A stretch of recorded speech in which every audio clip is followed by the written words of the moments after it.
is the electric field. Okay, and I'm still want to tell you that next week in your midterm, I will have a question about linear polarization.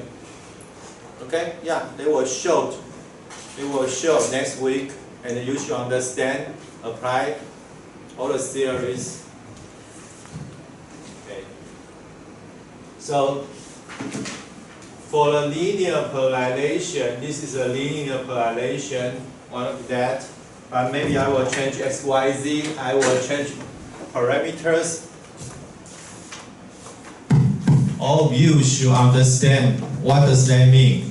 Maybe I will change E0 to E0 plus, maybe plus, or some. I will change some notation, the name of notation. It doesn't matter. But maybe they will be the same. But maybe I will change the direction of x, y, z.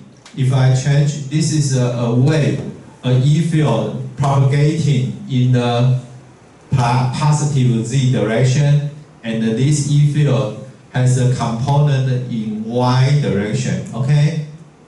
And also as well for this one, there are two independent, there are two E fields. So the result is you combine these two fields together. We call this superposition because they are independent. So the result is I just simply accumulate this together. This E field equals to EY plus EX is the final result.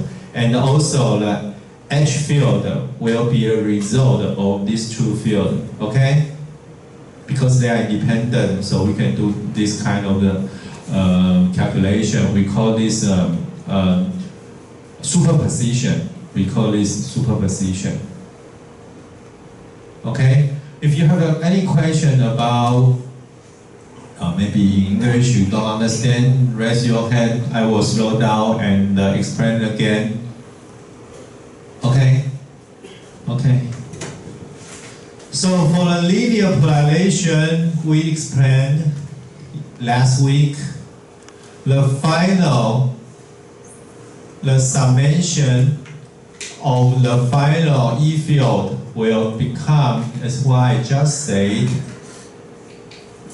your X component of the E field plus the Y component. Okay, this is the result. So the total field, because if I tell you the magnitude of the X component and the Y component are the same, both of them are E0, you can use your this geometry. You know the magnitude will become the square root of 2 times your original E0, okay?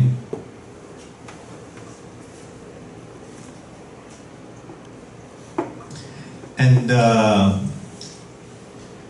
also you can also use this one, this equation, arctangent, because they are the same. So they will cancel out. It will become 1 arctangent 1 equals 2 pi over 4, which is 45 degree. This is a 45 degree. You can see on the video, the final electric field will become the 25 degree shift from both Y and X, right? They will change. The result will become that. This is a linear polarization. But if my E field in X direction and Y direction, they have the phase difference, which means this turn and this turn is different. If these turns are different, these two turns, they are different to each other, like this one. For the y component, your phase has a pi/2 rate difference from your x component. What will happen here? We can use also this equation. Remember, I remind you that we use this equation to derive the angle of the final E field. Okay, final direction of your final E field. We also use the same equation, but at this time, my y component, this one, has a phase difference to the x component. So you can obtain this equation because cosine omega t minus pi/2 equals to sine omega t, okay? Then you maintain also cosine omega t here. This one become tangent. This is tangent omega t. And you obtain that arctangent tangent omega t is omega t. This is y. So your phi, your angle of these two, the final E field is changing according to omega t. It will change according to time and your frequency. You will see that circular polarization. Okay, I have a problem to click the YouTube, so you click that later if you want to see those video again. And this is a circular polarization because your phase is different. So your final E field will change, the direction of the final E field will change according to omega t. Okay? So I finished the polarization, and next part is about power. It's about power. There is a theorem called Poynting theorem. Poynting theorem. When I write down, I usually use this. Okay. I told you this is the direction. If this is the direction of E field, and this is the direction of H field, right? And this is the direction of our EM wave, where it's traveling. This is the direction it's traveling. And this is the direction of E field, and this is the direction H field. I always use notation of P. P is the direction my EM wave traveling. What is P? P is Poynting vector. This is where it came from. Poynting vector. Okay? Go there.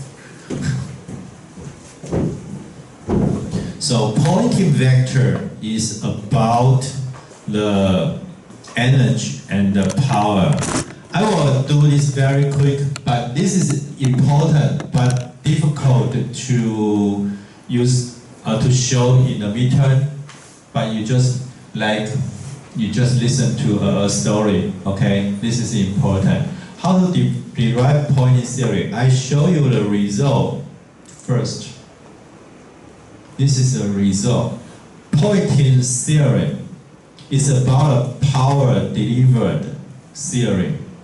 If there is a power delivered by a source in here, it is equal, the total power equals to the power transmit throughout the surface plus the power loss to heat plus the power restored in the electric way and the magnetic way. Okay? The source power, the source power will equals to the power. So what is this power ohmic? The power transmit outside my surface, PO, power outside the surface, plus the power loss and the power restored, power in magnetic way and electric way. Okay? Understand? We call energy conservation. The total energy is the same. And for others, maybe I need to go through that very quick. I did a derivation here, and this derivation is much more, we have more details comparing to your textbook. Comparing your textbook. See, in this form, my power delivered by the source inside as this is my original power from the source will equals to PO, the power flow out of your surface, your face, plus your power dissipated and the energy restored. I think they are in here. And okay, because this is the last class and this is not relevant to midterm, maybe I should pass it. And I just show you. I did prepare, but I don't think we should spend too much time on this. Those are just derivations from this. I just use a very simple way to explain. Because if I have this part, which is my E field close to the conjugate of my H field, and I do a divergence of this term, according to the vector identity, I have this relationship.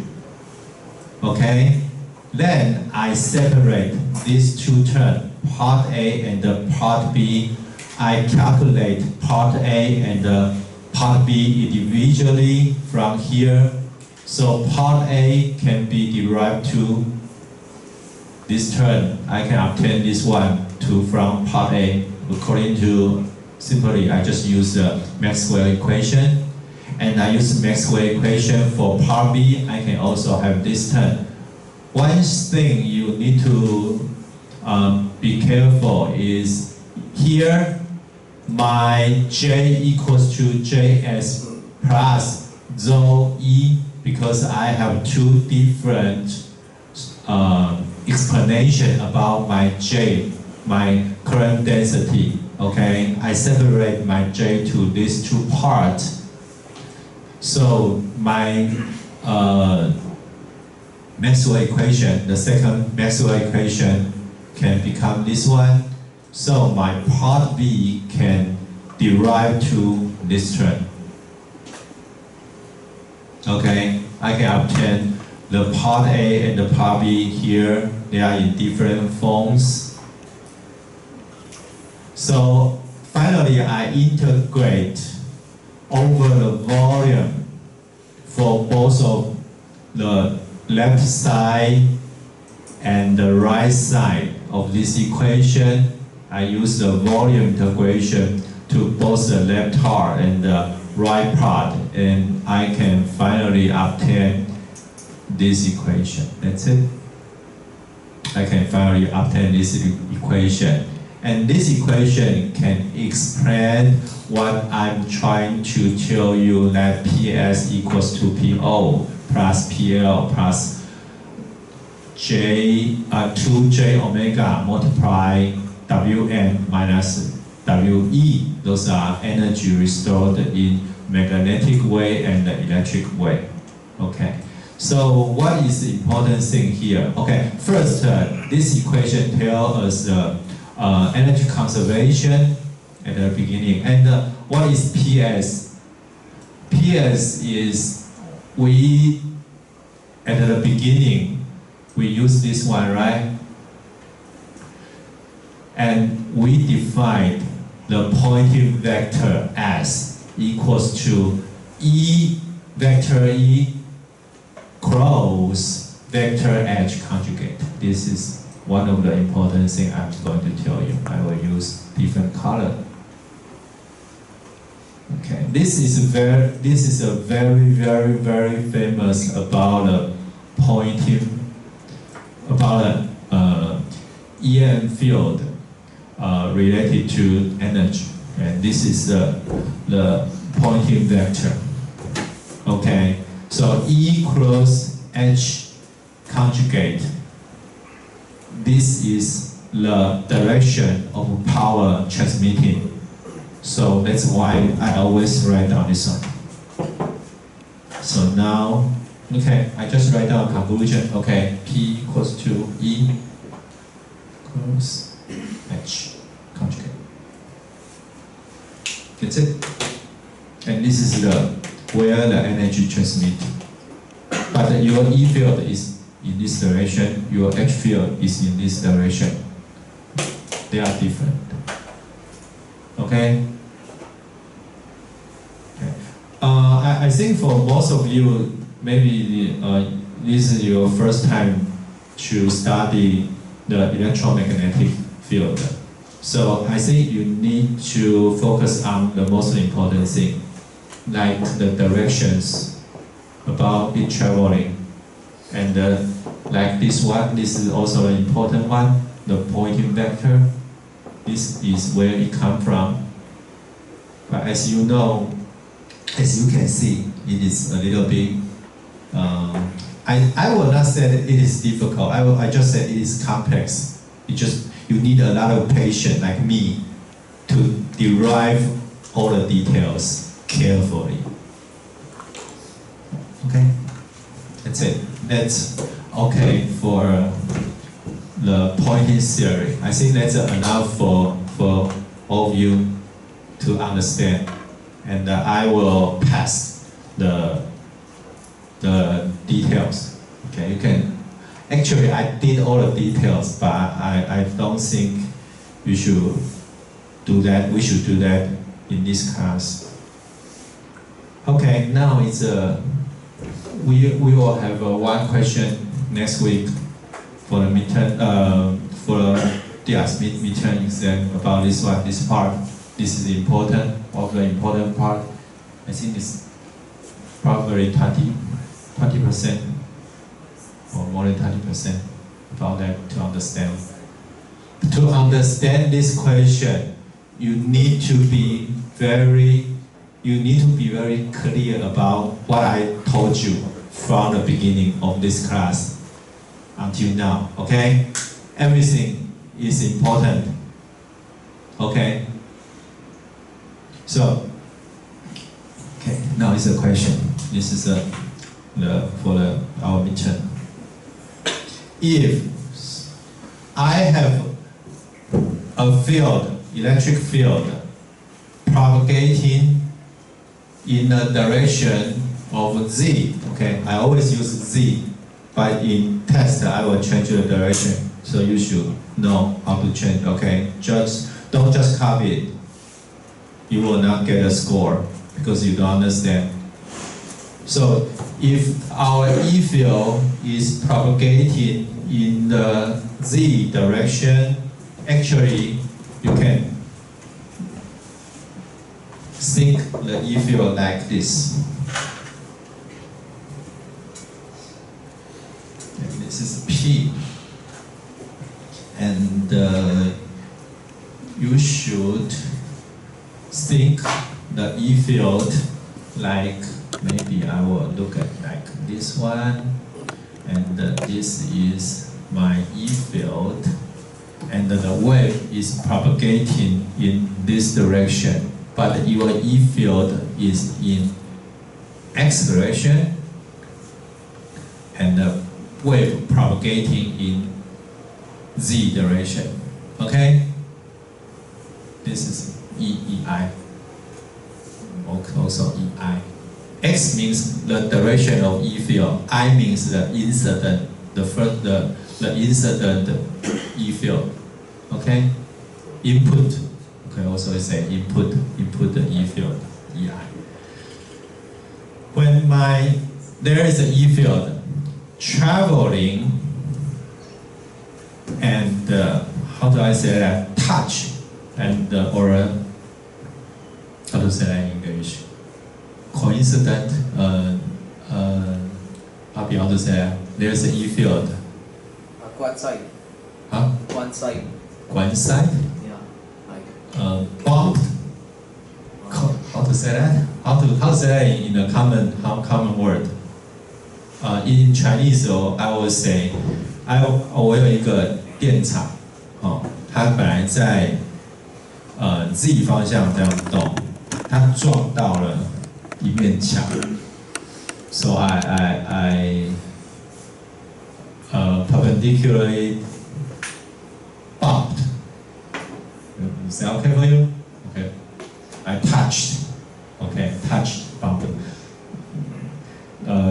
There's maybe a wall or something. So the result is this is a different material. Okay, this is a different material. And this is maybe air. This is air and propagating, and there's a wall. Okay, what will happen? My E field, EI, when I touch this boundary, okay, so we will use the boundary condition here. I touch the boundary. Because of my material is different, there is a boundary of different materials. So the result is this E field, EI, will become ET, a new field incident to this material. And there will also be a refracted E field, we call ER. Okay? This is the question. This is a condition. And first, we are trying to write down what is ER and what is ET. Okay. Okay, so today we will have some to let you understand. Maybe I need somebody to write down if my EI is color. Yeah, maybe you should use the direction to take both of them. Maybe I will write. I will go there and come back. EI. So my EI is maybe E0 multiply. Anyone? Cosine. You should know now, okay? Omega t in this in the z direction minus kz. Okay. So what is k? K is just k0 because I know this is air. I told you this is air, right? So if that is k, k0 equals to anyone? Omega over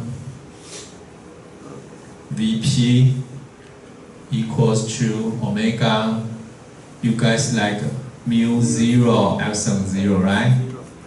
Equals to pi f square root mu 0 epsilon 0, or I think that's it, right? Okay, order. Okay. So if you know the number of that, you should give me the number next week. Or put K0 and omega. I will tell you the frequency. I will tell you what is the material, and you have everything. And I will give you a number of E0. And this is not finished yet because we miss. Yes, very good. So it is a direction of X. This Z means it's propagating in Z direction, positive Z direction. And then this is E0 and EI. This is the incident wave. So I'm trying to tell you is, okay, until now, you should write down this one, okay? Okay, next, tell you more. Because I bumped into this boundary, so I will have a reflected ER, right? This one is don't change it. I'm coming back. So I will have an ER equals to, my magnitude will change, will not the same, because my energy is the same if it is lossless, but my EI become two parts, divide by two parts, separated. My EI become ER and ET. So my magnitude is changed. Okay? I called there is a ratio between ER and EI. I call gamma. Okay? So the magnitude become gamma times E0. There, this one is less than 1, becomes smaller because it pump and reflect it back. So this one become this part. The magnitude become a smaller magnitude. Okay? For this one, okay. So what is for your phase turn? Cosine omega t. It is negative for positive. So I change the direction to positive 1 because the direction become minus z. Makes sense, right? And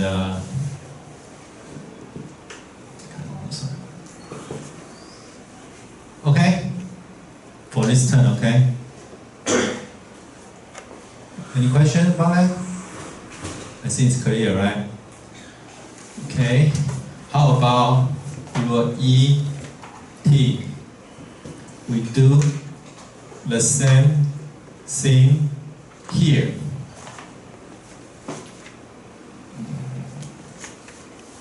We will have a problem here. I'll call this one transmitted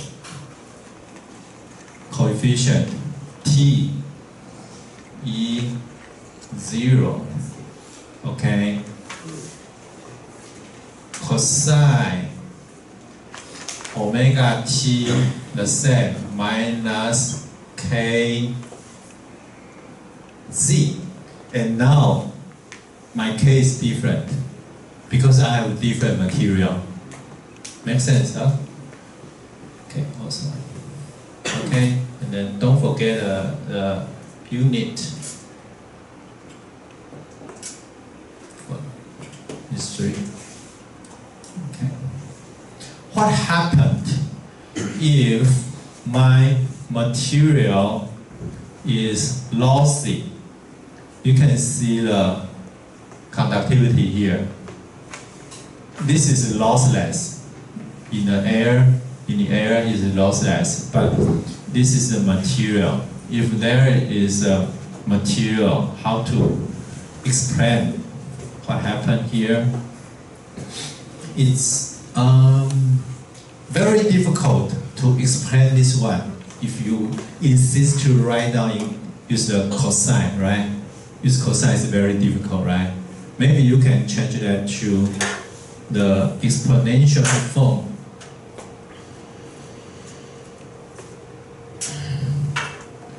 Try to J omega t minus k z.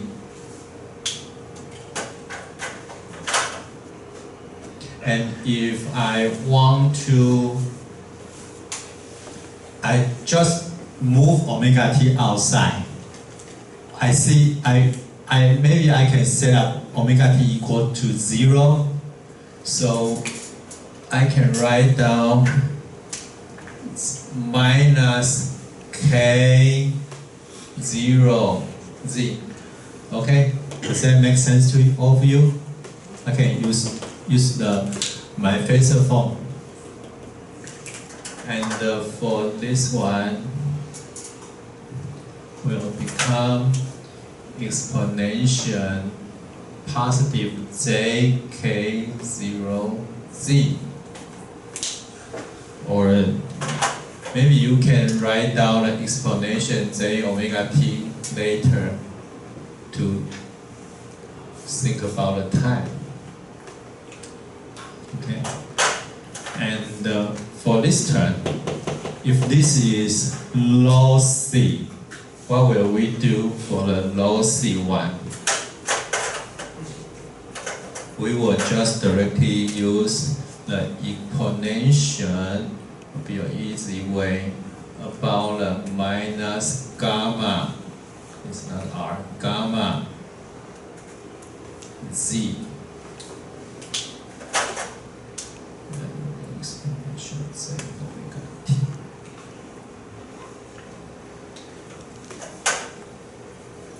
Okay? Understand? Make sense to you? I use gamma. Gamma equals to alpha plus j beta, and the alpha is the attenuation constant to describe the low C EM wave. Okay? Okay, let's see if I make a mistake or not. Okay. So, correct, right? For the first one, EI, the position is Z. Okay, I didn't run, I didn't make a mistake, I just didn't write down. This is a function of Z equals to E0 plus multiply exponential minus jk0z, and the duration is x for the incident E field. And yeah, this is another thing I didn't write down. So comparing to we can also write down the E field according to, because we already know the E field for the incident wave. We can also write down the H field for all of them. For the HI will equals to EI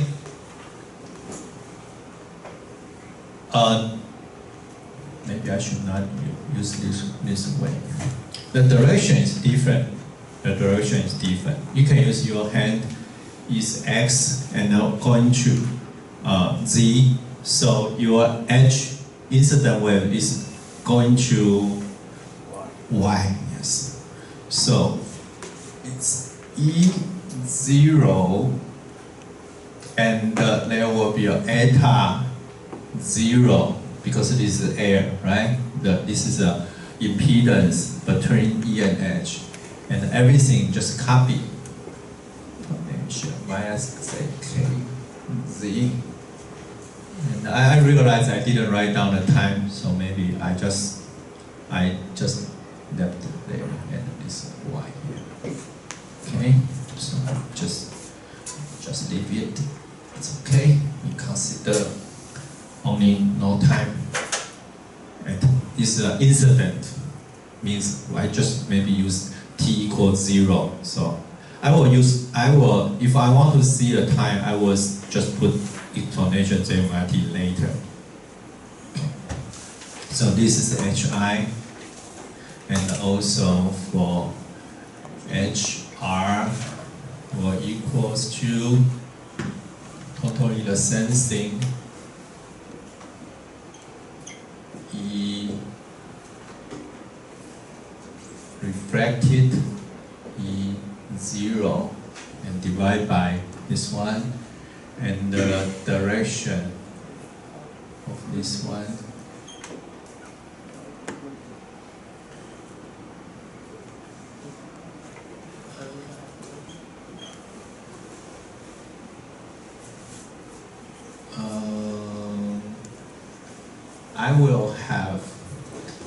we will have a problem here, right?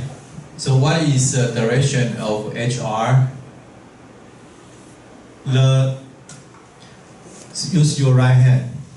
If I want to, my E field is in S direction, my H field is Y direction. My field, my incident wave is propagating in Z direction, okay?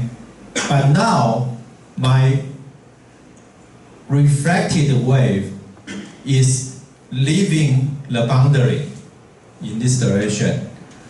And my refracted E, my traveling direction is here now. And minus Y? Yes, I'm trying to explain that, but I think you can figure it out, right? The result is minus Y because of the direction of this one is different. It's going to another direction. So this one, I try to explain this one. So it will be S and minus Y and become Z, right? For ER. You should understand that? Yeah. Just time. Yes, yes. Okay. So in the meantime, I will change maybe. You will see that a little bit change. You will have different result. So ER, HR, the direction of my refracted wave is going back to minus Z. Okay, good. HR, HI, HR, and there will be a HT.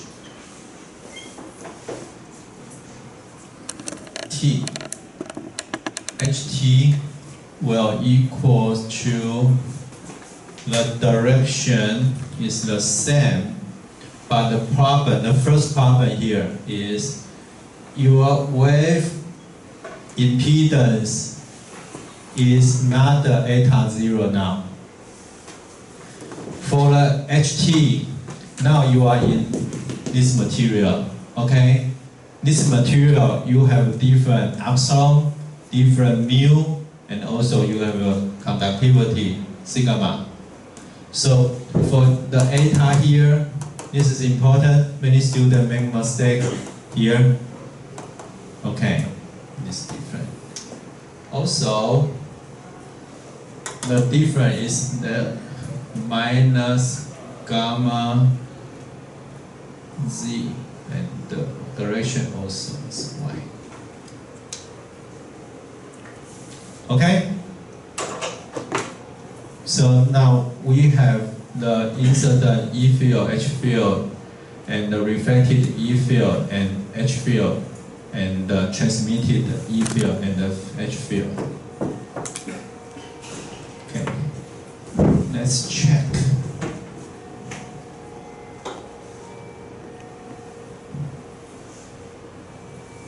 This is a reflected E field and reflected H field. Okay, we remember there's a negative sign for here, and this is why, because my direction of the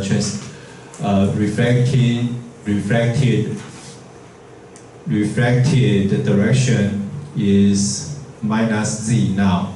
That's why my H field also we will have a negative sign here.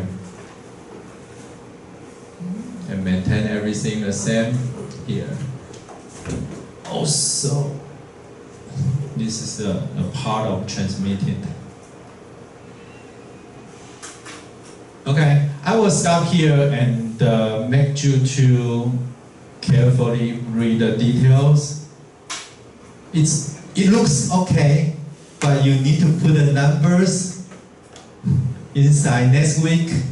Put everything, the condition I will tell you, or the frequency, material, everything, and then make sure you need to put every detail. Use the right numbers. Okay, eta. Okay, and the next class, you will take a rest, and later I will tell you what is T and the gamma. Okay, those are the coefficients. Okay, take a break.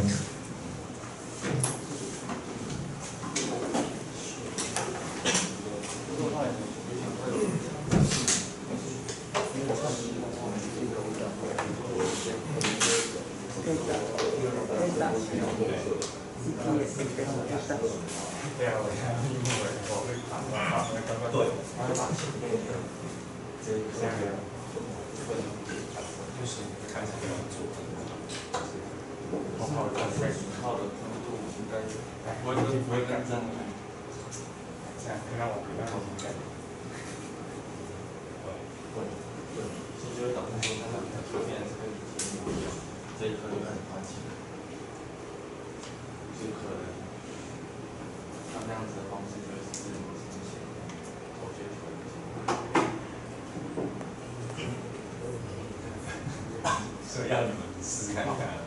你看，就是说我们用这个方向去试，看怎么样可以让它变宽变宽，然后争议不要大。然后再加上再去试出来。对，先用一颗，你先用一颗去当一个单位，然后看要怎么去做，然后再把它揉在一起，看看这样子。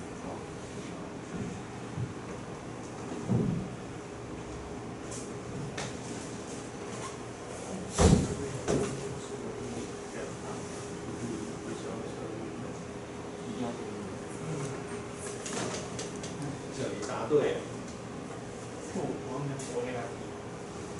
哦，那要扣回来啊。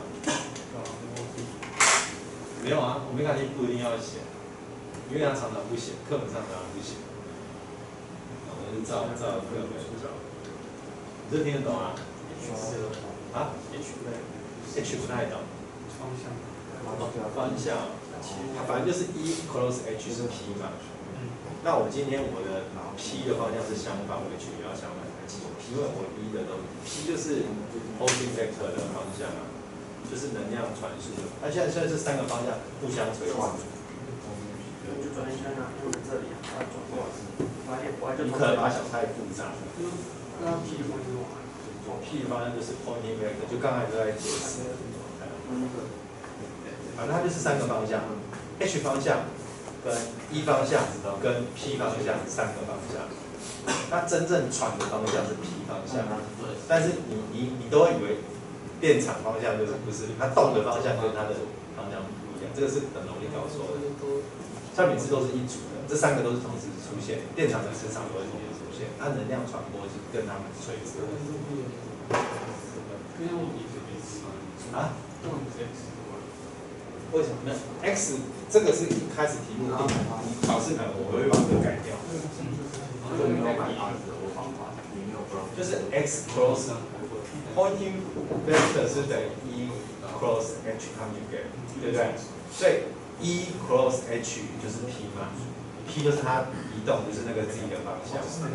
对，这个是在显示 z 方向。这一是上下。这个有一点，这个好像不是我的说，课本是这样写。它移动往另一动。对，这个是 P， 这个是 EI。哦，变成上下。对。和时去。对，所以进来是这样嘛。那出去呢？出去它一样这样的，要这样，所以你是 H 是正方，另外一边就是正方关联嘛。对。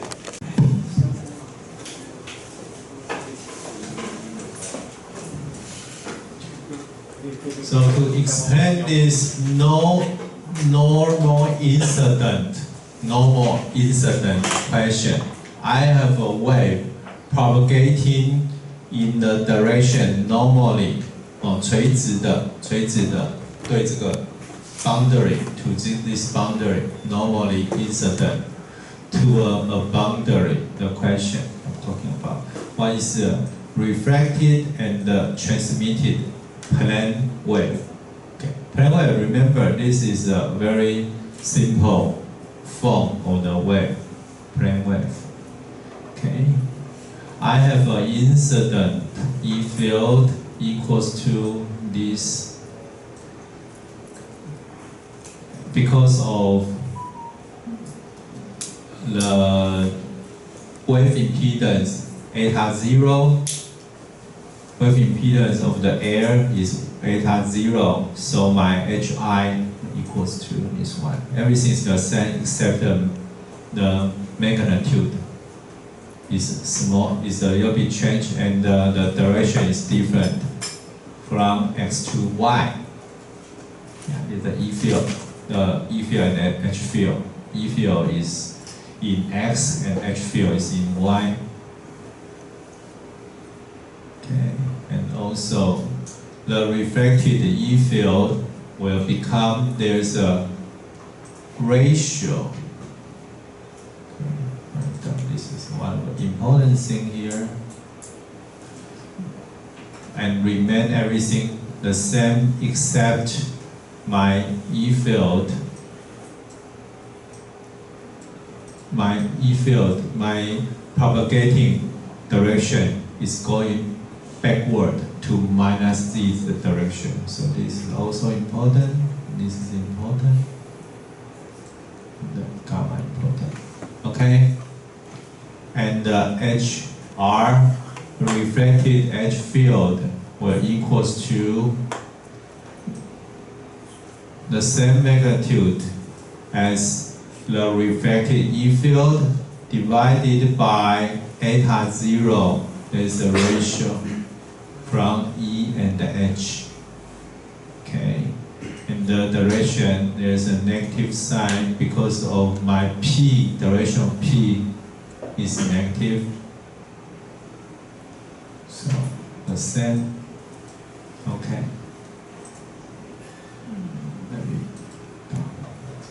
Let me point out important things, okay? For EIHI is easy because the difference of EIHI is I have a ratio between E and H, okay?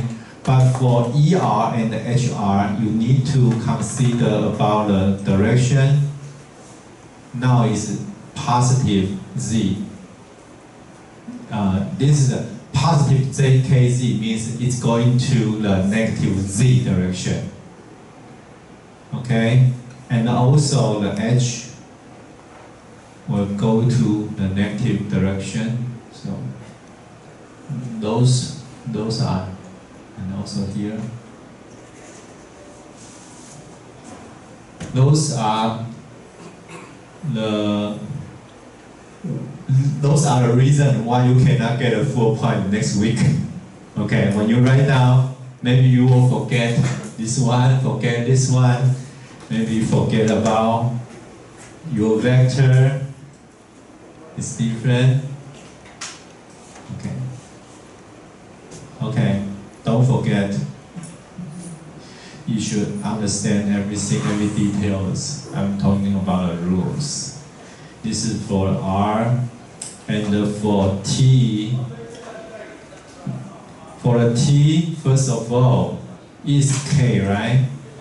This is k before. So k. But many of the students will forget about, now you have a different materials, so forget about to change to R, to gamma. Then the direction of T is easier, it's totally the same, right?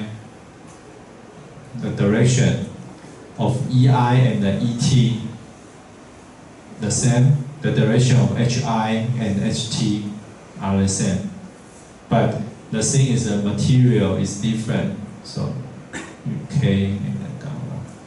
So, okay, one question. Avi, you got an extra bonus today because you answered my question. So, just later I will write down. More question, other students, you want to answer a question. What happened if the material tube is also a lossless material? How to write down? Maybe you write down the ET and the HT for that, for this part. Anyone want to try?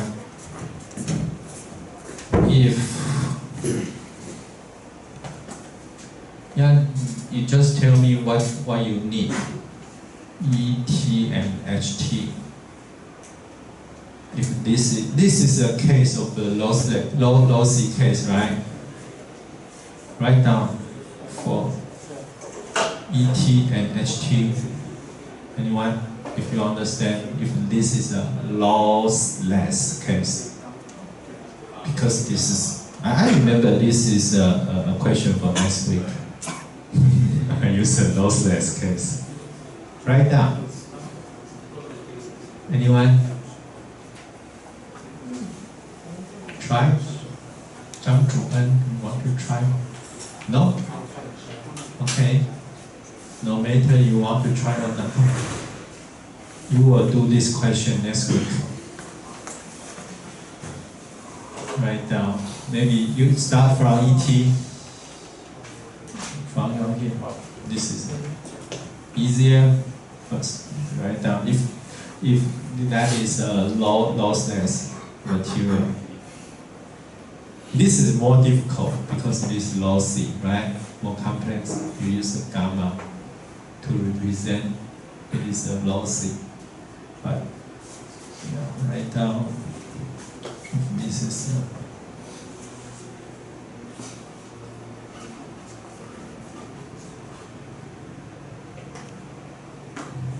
okay. So, what is K? Tell us what is K. 就是没有衰减的时候，就是学生，就是没有阿尔法。Yeah, right. Okay. Give me more details about K. Just write down. Give me more detail. So, what will you use for the K? Maybe I use a K2. Okay, equals to. What do you need to write down K? I write down E, right? Remember? Okay. Or maybe we need a counter.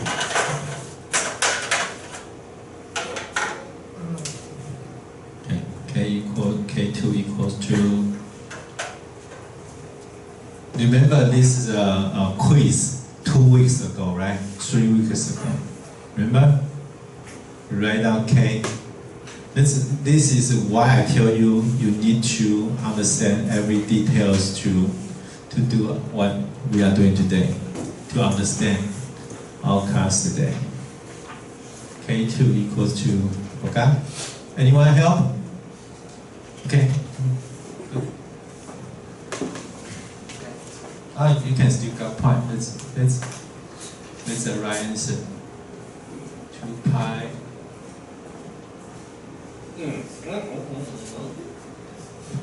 Why not? Why not? It was correct, but I said, do you know why? What is K2? Tell me what is K2? Because the lossless, then Yeah, if that's lossless, but there are many materials other than air, it's still lossless, right? Yes. Okay, good.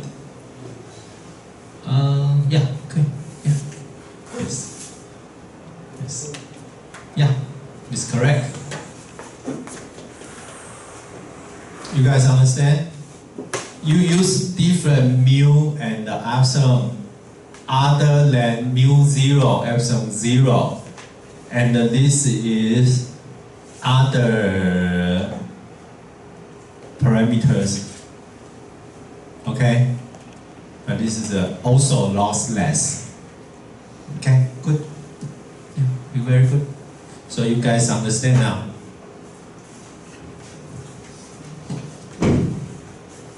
Okay. Okay, next.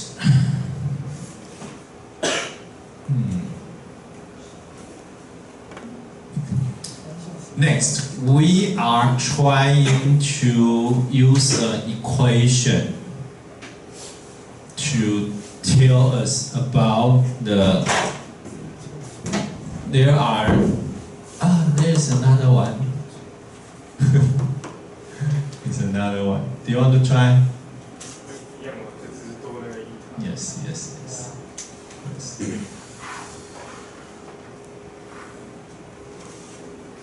No, you still come to try. I want to see a detail. I don't think that's that simple. You sure? Write down. No.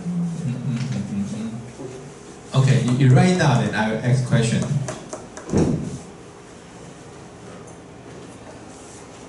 I will call that eta 2, okay?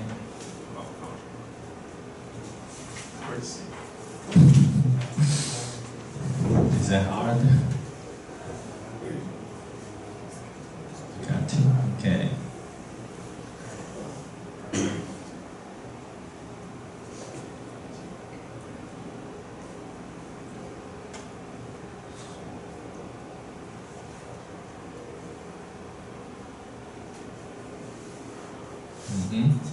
Okay, so what is eta 2?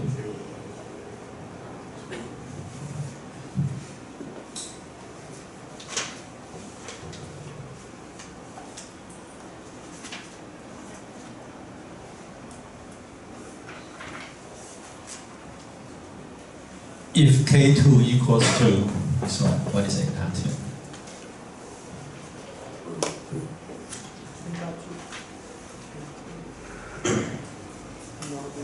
You forgot the formula? Okay, anyone help? Okay, 加一. Oh yeah, someone help. Okay. 说那个 A 打数。陈嘉颖是应该是谁 ？Okay, no, it's okay.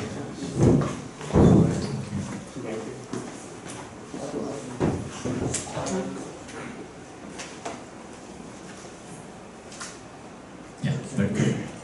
Okay, thanks. Extra point, easy, right?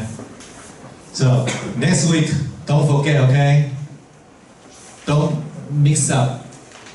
You need to be very clear about all the detail about this is lossy, different material, different direction, and now maybe I will ask you about maybe there's no, I don't put a time component on that or that. Okay. Boundary condition. Can anyone tell me what is boundary condition? Still remember?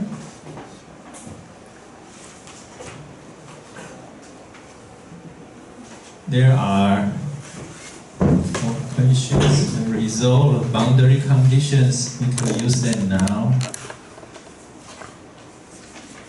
Okay, I need someone to help me to review boundary condition, the conclusion of our boundary condition.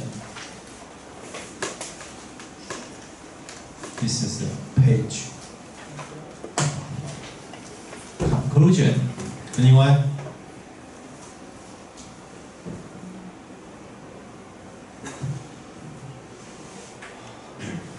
Remember?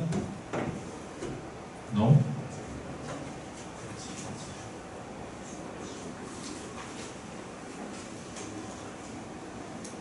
Maybe I should call someone's name. Sure. Okay, hold on. You remember? maybe. Okay, tell us. Oh, Extra point? You good? 这样我要解说是，对对对。What is boundary con? What are boundary conditions? an EM wave can go through a different like wall place Yeah. and我们就是要符合那个马克思韦方程式。那它那个介质就是那个经过那个界面的时候，它可能会有改变，所以我们要那个符合马克思韦方程式，所以就这个 condition 这样。Okay. Do you know what are those four equations? Use these four equations to explain more mathematically, not the physical meaning only. Tell us what. For these two equations, what can we do for that?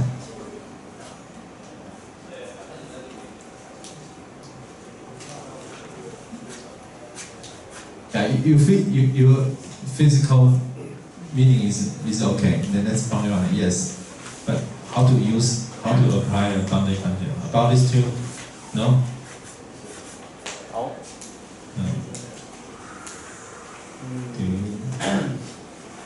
I think maybe you understand, right? Maybe I don't know. Maybe I forget. Okay. Now we will try to. Okay, it's fine. Any other student? How about He Weili? Do you want to tell us about how to explain boundary condition? Use these four equations. Do you know what's the meaning? We spent maybe a week to explain boundary condition, right? What can we do for that? Or you want to use it, explain in Chinese? It's fine. I will explain to Avi later if you use Chinese. Huh? Okay, you forget.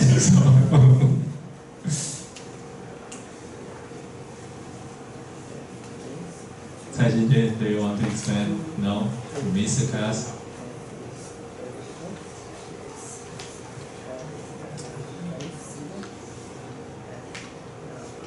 Li Kunchan, do you want to try? Do you remember boundary condition? No? Okay, let me review this for you, okay? Okay, good. 我只记得就是有一个是法拉第定律，然后一个安培定律，然后是两个高速。Let's Maxwell equations.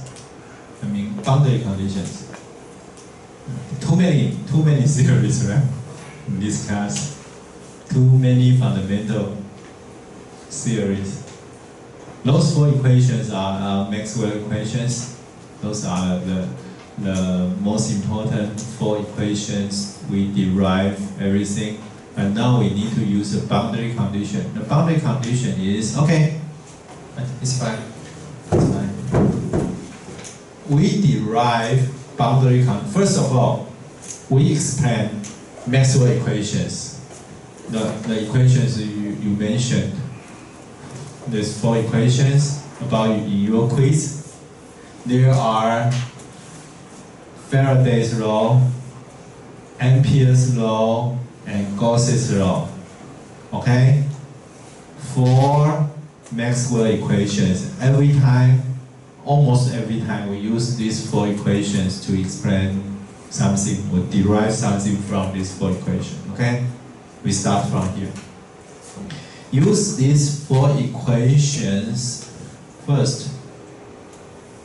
If there are two materials and we will have a boundary, we apply this equation, this is Gauss's law. We use this cylindrical shape of that. If the height is very small, we think that are only two areas, right? And we use the derivation here. Finally, we got these two equations. So what does that mean? This is boundary condition 1 and boundary condition 2, which means the normal D, which is electric flux density, D2 minus D1 will become this is something about the source, okay? If there is no source, this is 0. Or you can say D2 equals D1. And then this direction, the normal direction of D are the same. Okay, perpendicular to the boundary, the direction is the same for these two.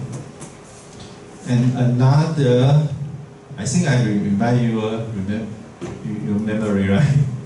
For this one, you use a loop and you get a tangent E field equal something related to source. If there is no source, which means your E2 equal E1, your H2 equal H1. So your E2T equals to your E1T, or H2T equals to H1T. Okay, remember? So, for our case, which one we will use? Which boundary we will use?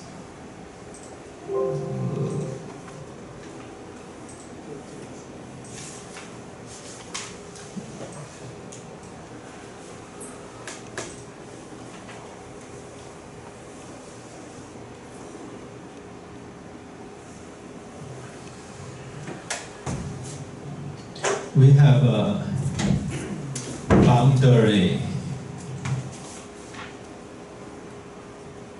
This boundary, and I have a field going this way, EI, right? Move to this way, and I have something go back. This is P. And the E, R, this is E, R. Actually, I think this figure is a little bit misleading. EI is the direction of this one. Okay, and the ER is the direction of this one. Okay. This is the direction of PI, and this is the direction of PR. So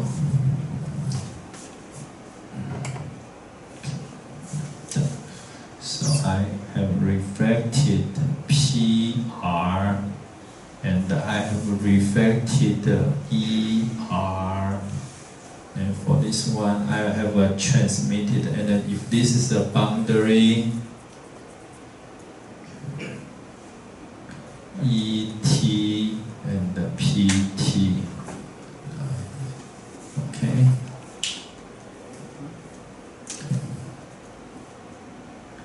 So, at this boundary, this one and this one, there are three E field at the boundary must have a relationship, right?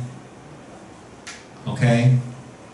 For these two E field, they are in this material 1 and this is material 2. So this one plus this one should equals to this one, because of the this boundary condition. Okay? Can you read that?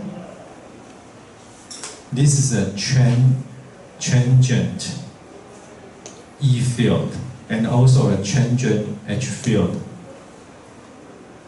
It's consistent.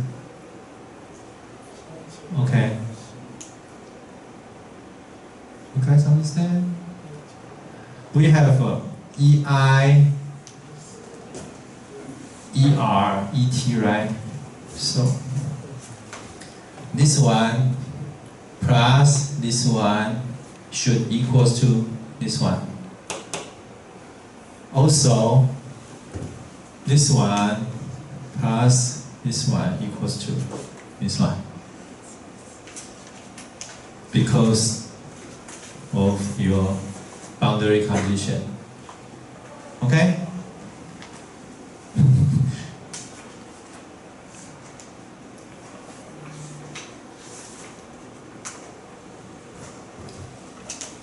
Actually, they are in the same material, and this is the material 1, material 2, right? Air or something else. It depends on what kind of material. And air, something else. Okay. It's true here, and this one here. H and E. You guys need more time or need a quiz? You guys need help? I can help you to give you a quiz. Try to write down. Don't practice in your midterm. You should practice before your midterm. Okay, so write down. See? So EI, ER equals to ET. EI plus EI equals HI plus HR equals to T. And then you just put everything inside, and then everything you write down. Is that too much?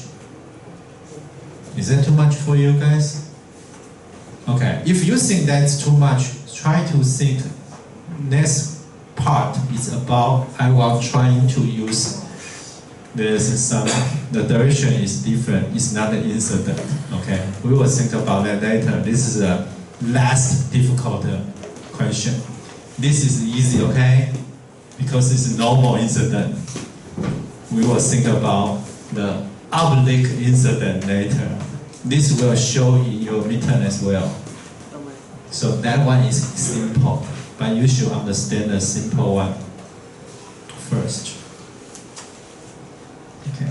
So if you put every words inside and you put z equals to 0, because see, this is z, and at this point, if you give the coordinate z equals to 0 here, you will obtain that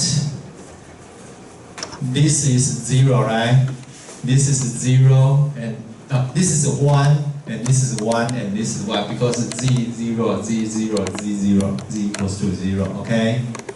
Then your magnitude will left E0 plus gamma E0 equals to equals to T times E0. So you will get this equation for all the electric field and also for the magnetic field. It's more complex. Okay, and you don't need to care about K because when Z equals to 0, it's okay. You don't have the exponential part, right? You have these two equations. and solve the equation. There are two unknowns, gamma and t, and the two equations. It is solvable. It's solvable. Solve these equations, and what will we obtain? We will find your reflection coefficient, gamma, equals to eta minus eta 0. Eta is the wave impedance of the second material, and the eta 0 is the wave impedance of the air. So gamma equals to eta minus eta 0 divided by eta plus eta 0. How do we get this one? We solve these two equations. Okay? I just put t equals to 1 plus gamma here. I put t and I just solve it. And the t equals to 1 plus this one, reflection coefficient, 1 plus gamma, and equals to eta over eta plus eta 0. Okay, this is the important result. This is the important result. Why? I don't know, do you guys know the equation? If I have a transmission line that has a characteristic impedance Z0 directly connected to ZL. Do you know this equation? The reflection coefficient of the gamma here will equals to ZL minus Z0 divided by ZL plus Z0. Oh, looks similar, right?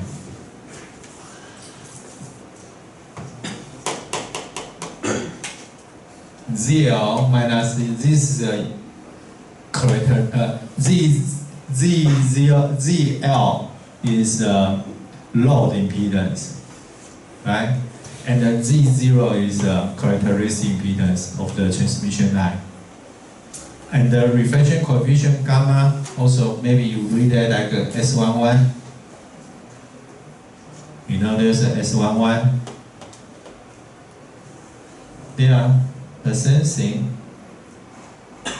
The only difference is sometimes you need a dB, so you took a 20 log.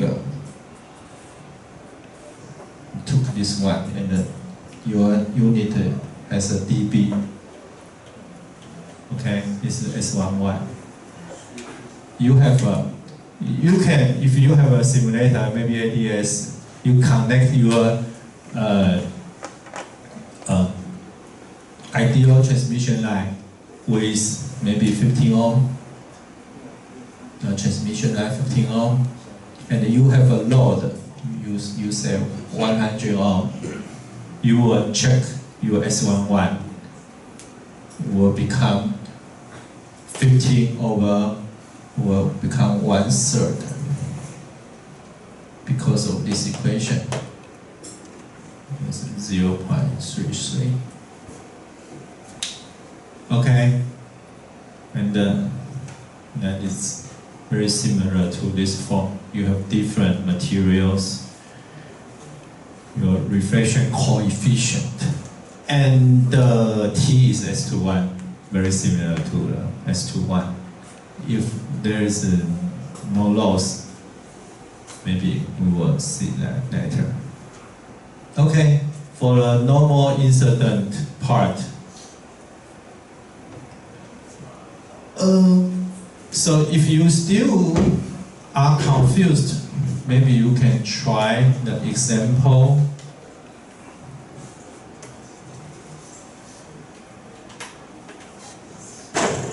So for next week, maybe you will see the question. Looks like that. A plane wave 4 pi space to a thick and a large Teflon wall. And what is the E field reflected and the transmission reflected and maybe transmitted, transmission E and H. Anyone want to try this one? To take a break? Anyone?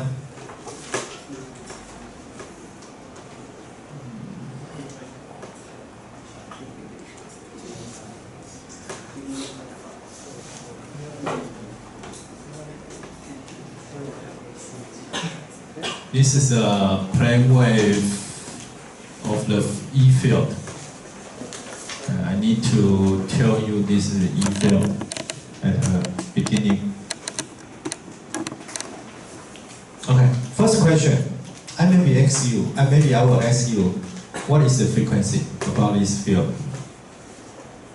Can you tell me the frequency?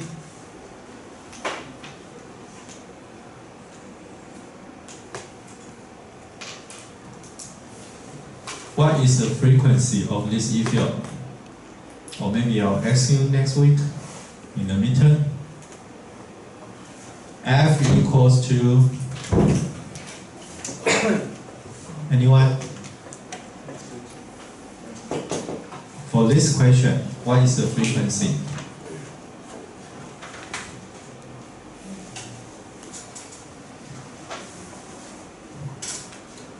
Mm-hmm.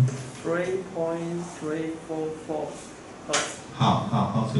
No, I want a question. Oh, okay. Show me. 21. No, just come here. Right now, how do you obtain the frequency? Just tell your classmate. We can look at here. 21. So what is 21? 21 is K. 21 is K. So you can equal 2 pi.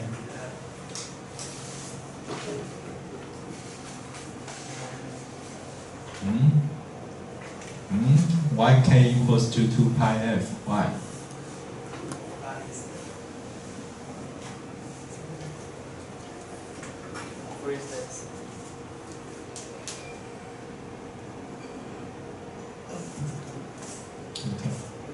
Okay. So you can obtain F. Okay? Yeah, it's okay. Yeah, this is what I want. I do a calculation next week. So if there's a number, you know the frequency, right? Okay? Because we know the material is air. So there are many questions I can ask. After I just give you, oh, this is the E field, oh, that is the E field, then only that one, then you should derive everything, all the details.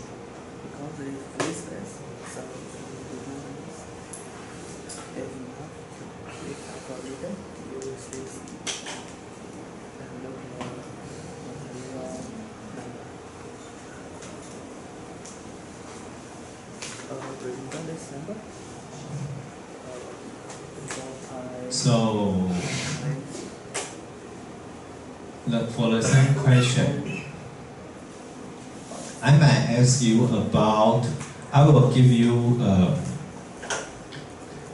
a physical length.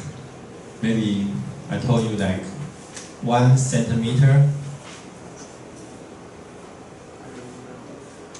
Okay, so what is the electrical length of 1 centimeter for this E field? Electrical length, I told you that phase equals to omega t minus k d, right? I will ask you, electrical length means what is, how many degree or how many rad, how many pi for this one? If I put 1 centimeter inside Z here, delta L equals to this one, delta L. So what is the delta theta change? What is the electrical length change? Okay? phase as well. Phase or electrical length. How long is 1 centimeter in this condition? You guys understand about this one? Electrical length or phase. Write down.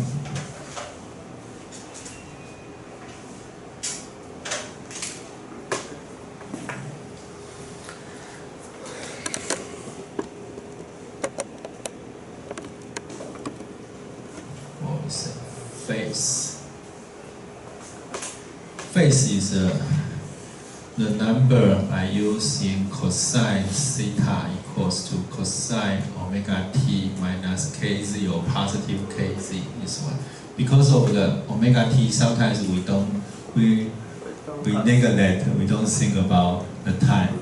But this is a physical, there's a length. So kz and the theta is related, right?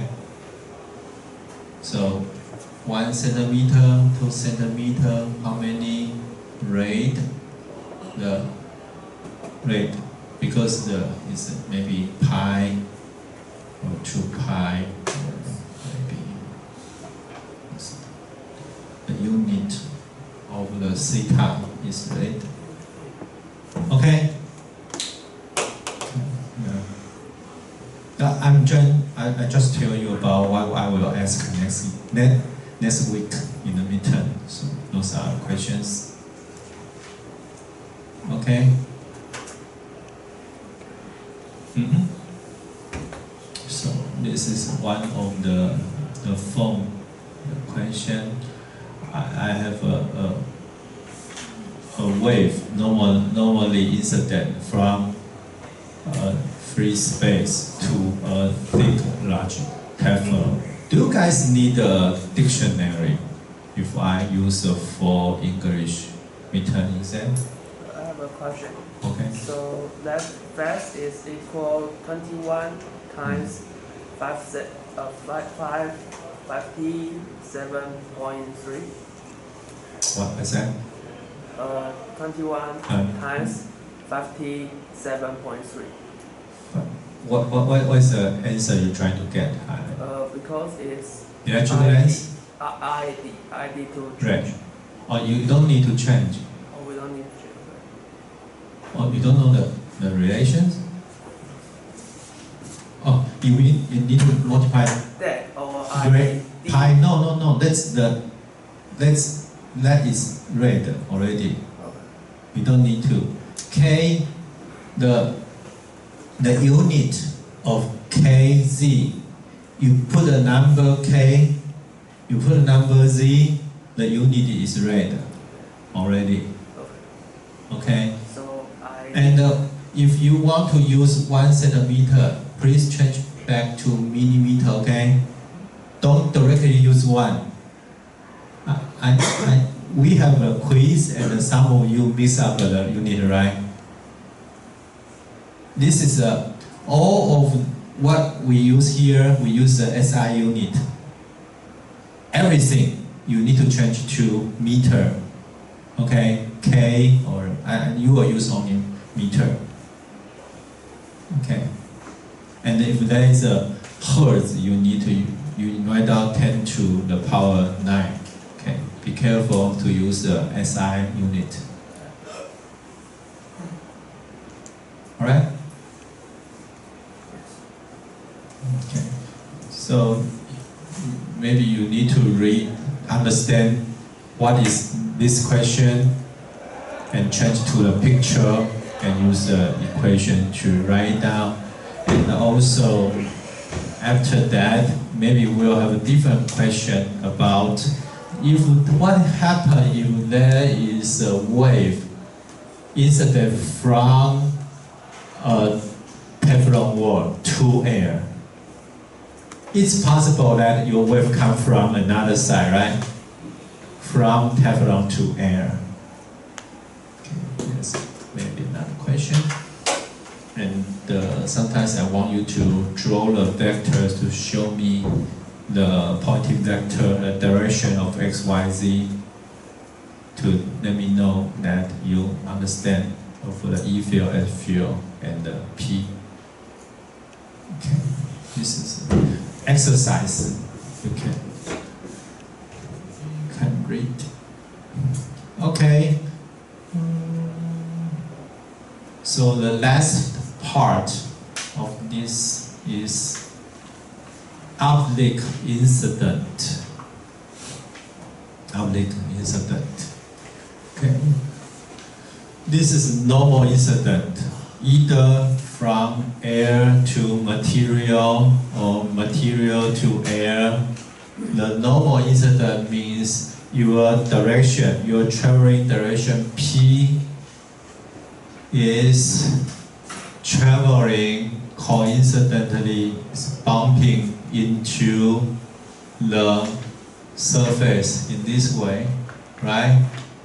But in the real world, sometimes this will happen. There will be an angle between. We will define this is if this is the direction of wave traveling. This is the direction of P. If this is the direction of P, we use this is the center line. We define the angle between the center line to the direction you are traveling is theta I. Okay. And because there are two materials, so there will be a reflected E field and H field, and also there will be a transmitted E field and H field. The angle between the direction of reflected E and H wave between this direction to the center line is theta R. So we have a theta I and a theta R. And also for a transmitted wave, they will also change the direction. We also use the center line here, and we define the angle between your transmitted wave, the direction of transmitted wave to your center line. Actually, this is a ZS. We call that. We define this angle theta t. Okay. So this is our new question for oblique incident. This is a normal incident, oblique incident. And at this time, there are two materials. We directly call that epsilon 1, mu 1, epsilon 2, mu 2 for material 1 and material 2, or you say region 1 and region 2. Okay, we'll take a break before we try to solve this final question. Final question is a final boss of your midterm. Right, the most difficult, and you need to totally understand everything. All right, let's take a break.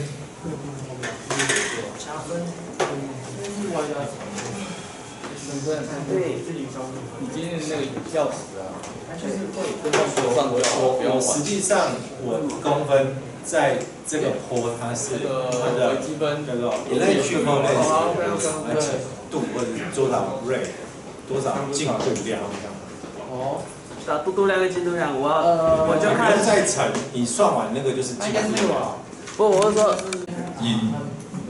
In your textbook, chapter 1. How many pages? Only you can show me. 总共几页 ？Chapter 1, just only. Is that a lot? 大概40页。 Okay, 40 pages. Okay, 40 pages. Yeah. Yeah. I know it's it's difficult. It's not easy.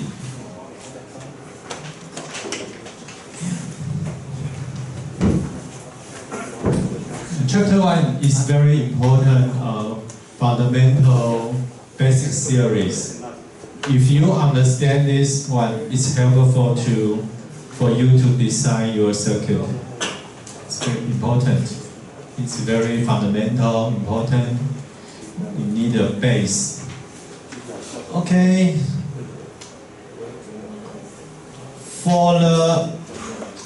Let's come back to our uplink incident. Uplink incident. Let's say I have two different materials. I have an incident wave coming in the direction uplink to your z-axis. For this one, it's normal to your boundary. But for this one, you have an angle. But even for this case, they have two different cases. Okay, let me show you.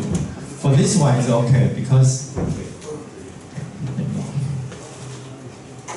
let me show you. I like to use the blue one to represent the H field, and I use the red one as the E field, and I use the black one as the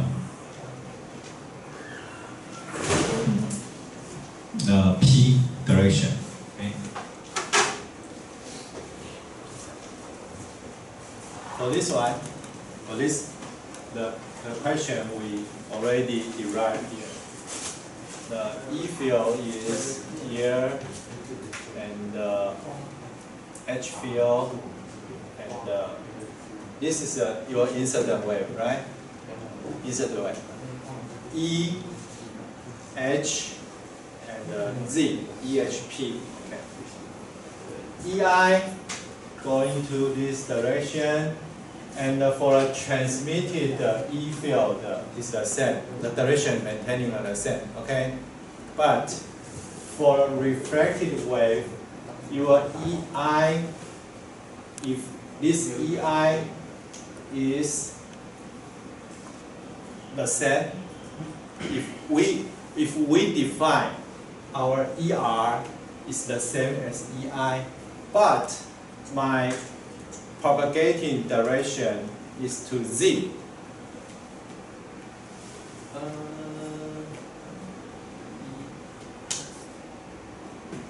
So your H field should become the opposite direction then you can use your head, okay?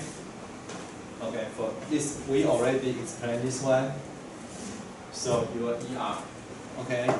This is more complex, so I'm trying to use different tools. Okay. So for your normal incident case is this one. Okay.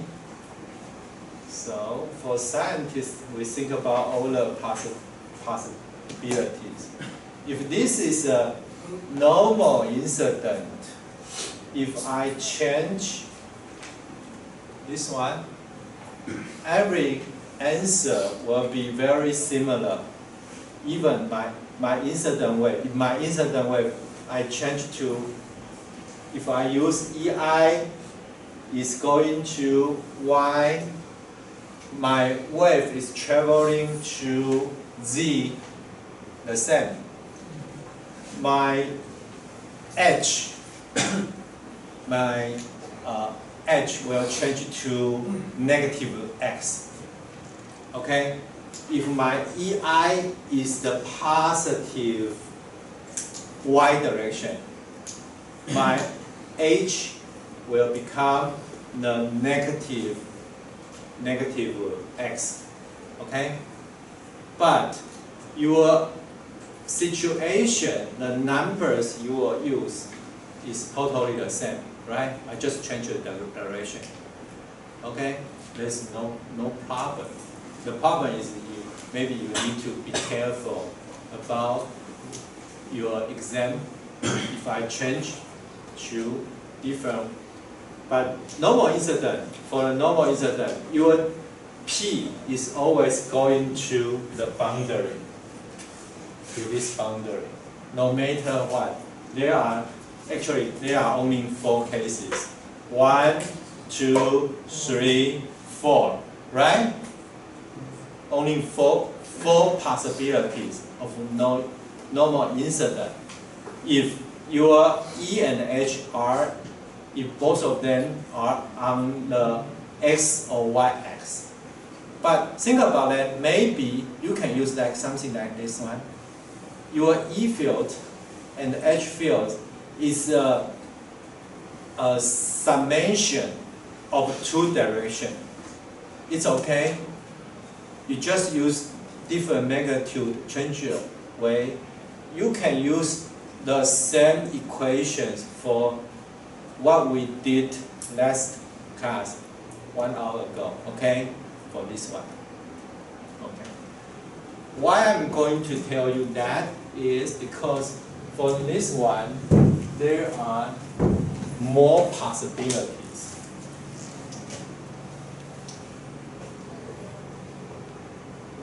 The question here, it's possible that if the red one is E field, right? My E field is on the same space, the same area, the same surface. If my E field is parallel to the direction to these 3 directions. If your E field is here, it's doing that way, or your E field is perpendicular to this surface, the calculation is totally different. Okay, go back again because I see your confusion in your eyes. For this case, okay, do you guys remember the direction? This is the E field, okay? This is the H field, E and H. The black one is Z direction, okay? For the case, all the case of a normal incident, when you change, no matter how you change your E field and H field,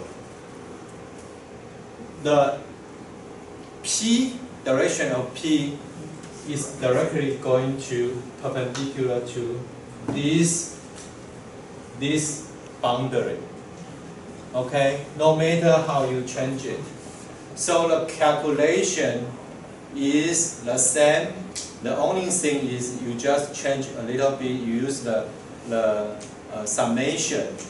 You use a superposition to accumulate to some different direction of E field and H field with maybe X and Y components. The answer is still the same. But for this one, it's different. So there are 2 possibilities for if your P direction is going to, there is an oblique. This is the oblique. Maybe one direction you use this way. Your E is on the surface of this whiteboard, or your E is perpendicular to this whiteboard. They have different calculations. Okay, the result is totally different. Okay, I separate the question into two different ways. The first one is the parallel polarization. Your E field is on the same surface of here, or I call this parallel polarization. The textbook POSA call it parallel polarization for this case, and the perpendicular polarization. Okay. Both of these polarization, they have the P vector going to this way, and this is the direction of E field. E field may be this way or this way. Okay?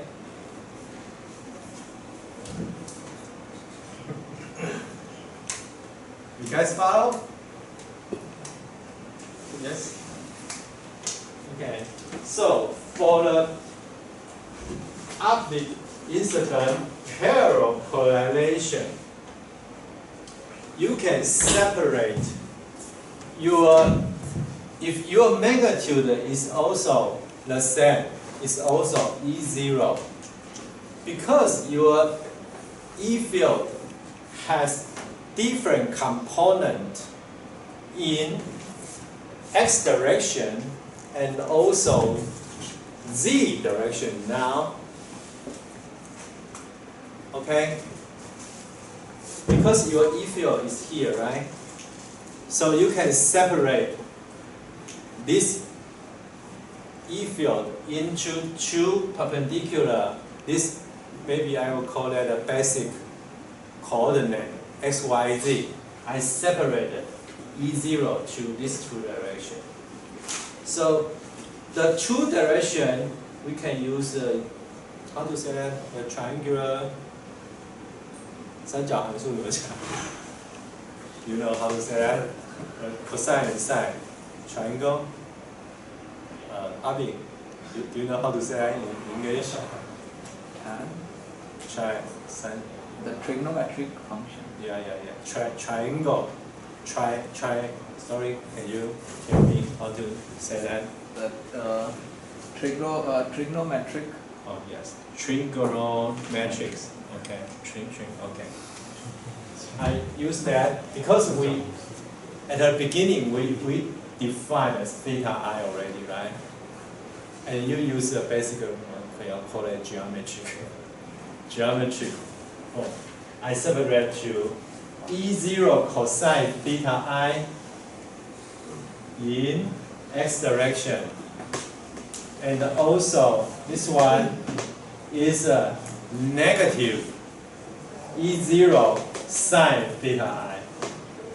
I separated my E0 into two directions.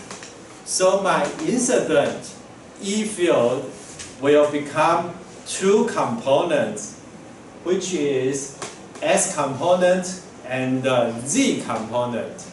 For the S component, the magnitude of that is E0 cosine theta I. Okay? For the Z component, the magnitude is minus E0 multiplied by sine theta I. Okay?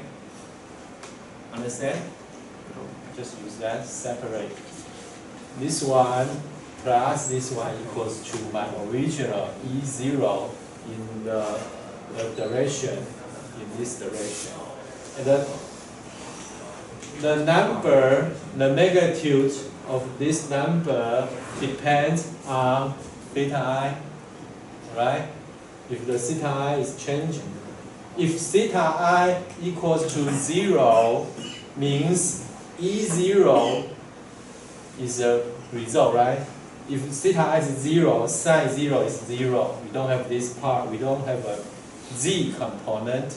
We have only the S component if theta I is 0. Now we have theta I. We don't know what is theta I. We have a unknown theta incident theta. I means incident. Okay. So I separate E0 into two directions. There are two parts. Okay. What else do we need to care about? For what is this Z? What is this Z? Z means if I have this one, this is E and the H and the P, right? What is Z? Z means the position from the location you are going to calculate to Z equals to 0, right? This is the position. What is your position now? It's not only Z, right? Your position is here. How long you will touch the boundary is this direction. And the next term is you need to, right? You also need to separate how long it is depending on your location of Z and the location of X, right? And the Z and the S has a relationship to theta I. But now, this line, the blue line, is the same as what we use for the Z. We use K0Z before, right, here. But at this time, you will need to use X times sine theta in this, and Z times cosine theta in here. So your total length here will be X sine theta I plus Z cosine theta I instead of Z. Understand?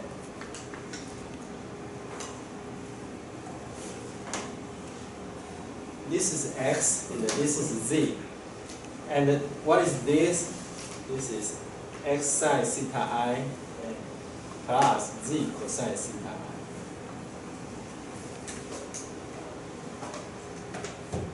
If you want to use theta I and the X and the Z to represent your distance from your position to somewhere you touch the boundary. Okay? You guys understand? Too fast or you can understand. It's just basic geometry. What looks like you guys need to digest. Okay. So we still have this one here, right?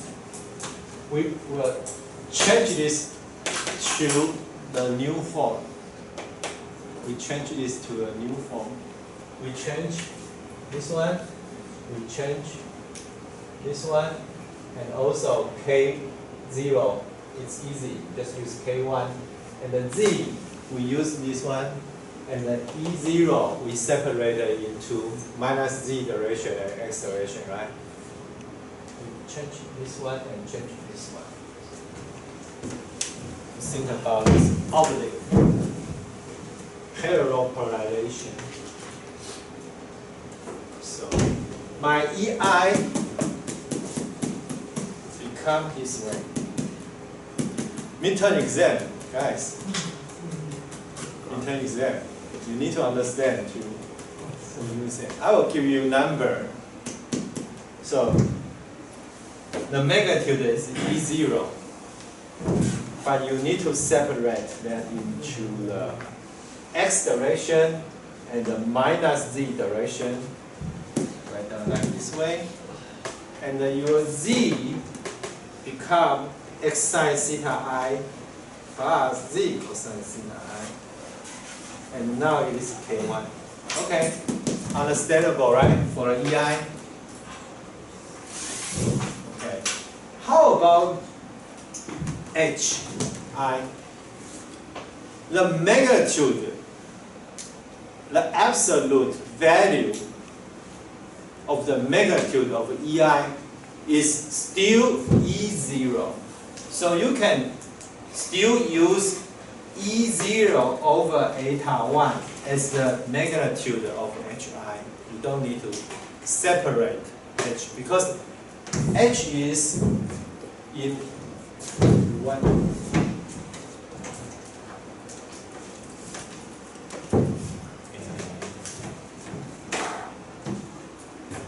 Your E and your H and your Z, right?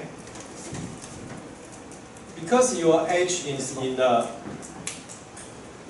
directly Y direction, you don't need to separate.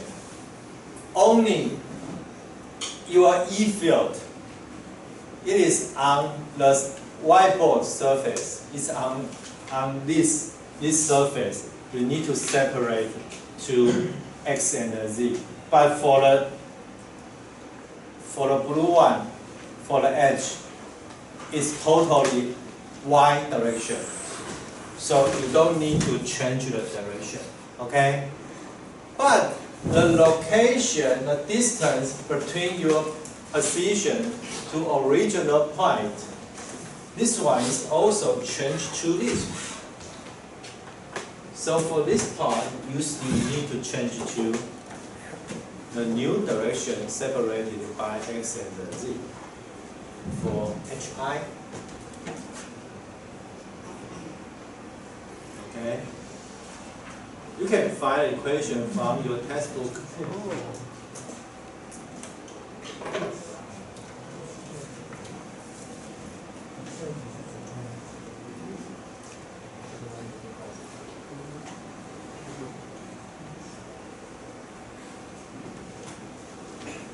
Okay, makes sense, huh? This is just only the incident, right? EI and HI. This is incident. This is this one and this one, right?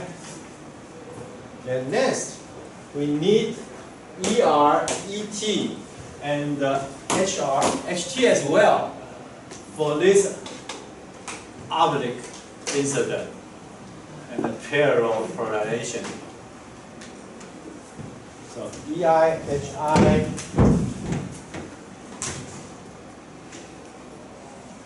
yeah, I think I didn't write down because you have answer in your textbook, right? If you bring your textbook, you have answer, right?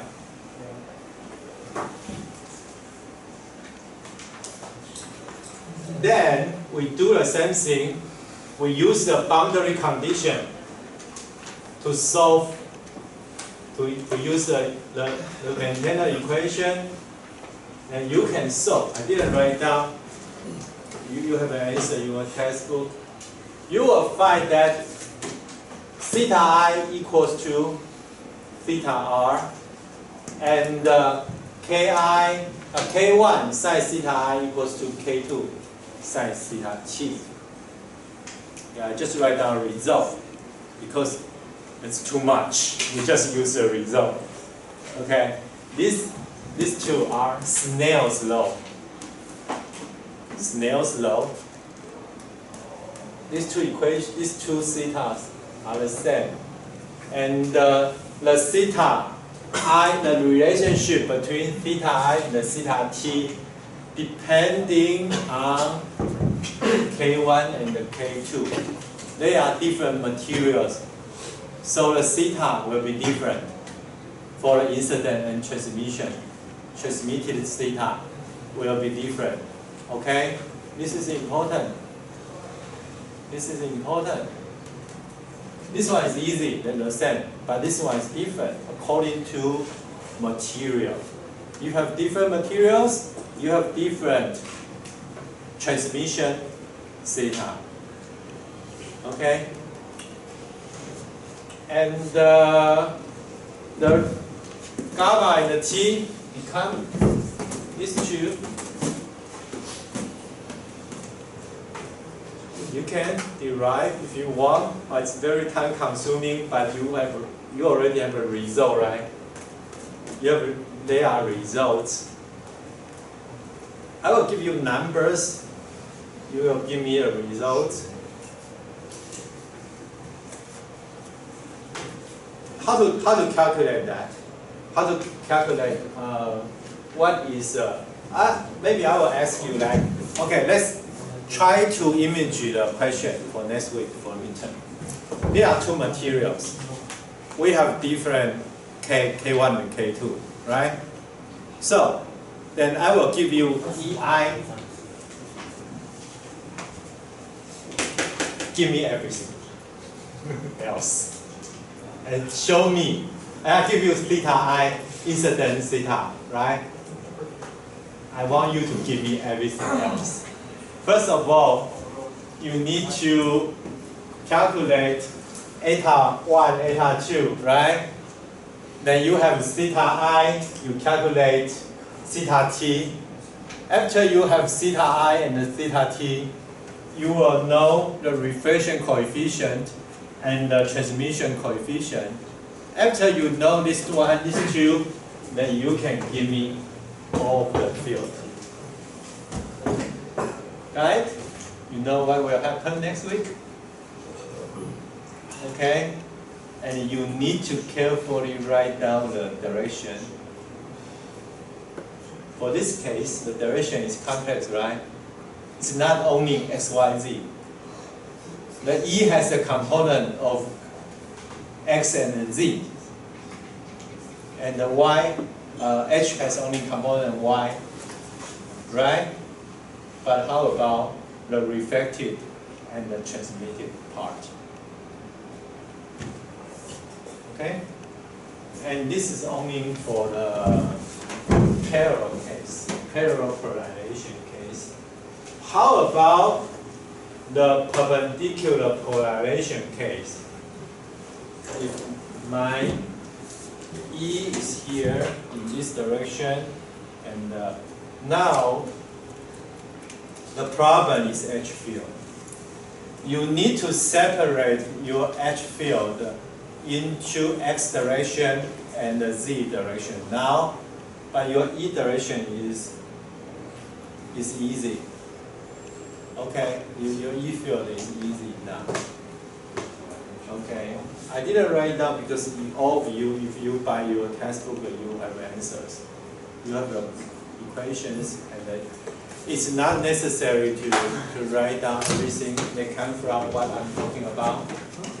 And they have also have the same, you will refer to the Snell's law and the function of the reflection coefficient and the transmission. Okay. The last part of that is just for fun. Talk about the image theory. They show in your textbook, there's the last part. Image theory is a way we can remove the graph and we place a virtual image source. Okay, we can remove the graph and then you put a virtual image source. They will have the same result. Okay. There are some cases of image theory. If there is a dipole, and there is a ground, you can regard as there are two dipoles, and another one is in the opposite direction, and then the dipole is going to this direction. There is a ground. You can regard that like this way.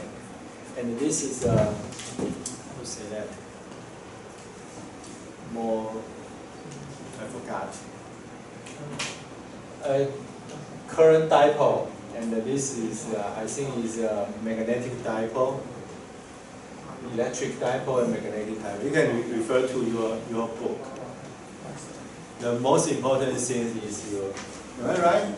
How do you textbook say? What's the name of that? So, magnetic dipole or electric dipole, right? No? You can remove the ground, the source. What do you say?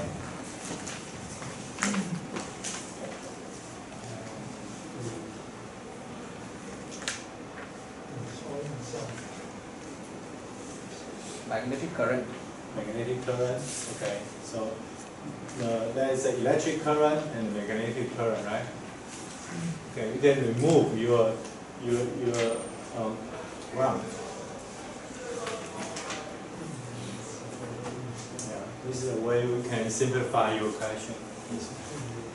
Yeah. I think I already finished the most important things in chapter 1, and we are ready to have a test next week.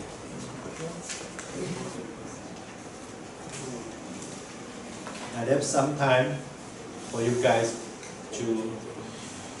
Do you want me to review anything to help you as exam? Bring your calculators next week.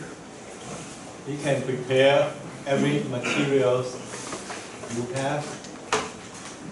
Be careful about calculation, everything I mentioned. If you didn't get the 4 point in your quiz, those are the reason why you miss the point in your final exam. I try to remind you guys in your quiz for those why you miss a unit, you miss something, calculation, SI unit. Yeah, that's what happened every year. It's okay. It's not your fault. The fault is from POSA, right? it's not your fault, but you need to be careful. You need to be careful to answer questions. If you have a calculation problem, you need to practice. Use to verify your answer with your classmates. The directions you need. Okay, don't forget the difference between maybe Z or all the details. Okay, I did my best to tell you to prevent you cannot pass. I hope you guys can follow. And after the midterm, we can go on to talk about the circuit. Well, I understand for midterm is a little bit boring. We're working on electric field, EM field, those you cannot see, right? But we will apply the equations, but actually I already tell you many things that it's important because when we solve the voltage and the current, we will use this equation and you use these equations. And that's on POSA, the chapter 1. That's the most important things. For the English writing, you are writing in the abstract or in the first chapter. That's the most important thing. If you don't read it, you don't understand everything. You don't know why. Okay, this is the most important part. That's why I spend so much effort to have so many quizzes to help you to clarify the details. Okay, that's it for half of the semester. I am very welcome to hear from students to tell me why you cannot answer the questions. I prepare everything except this material, except the test.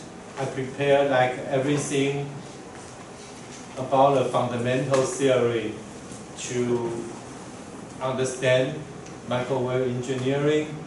I did my best. I did a quiz, activities, questions. I repeat a lot of things. I emphasize important ideas again and again.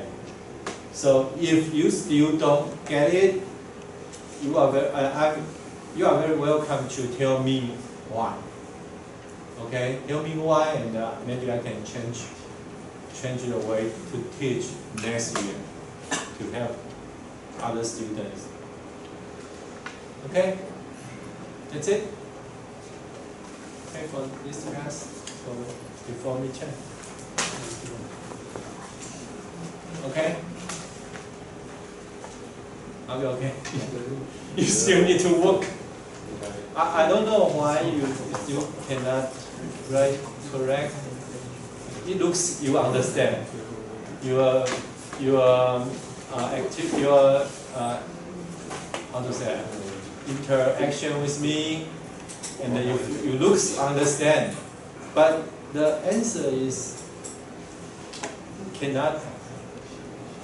Yeah, I cannot just everything is okay. No, it's not.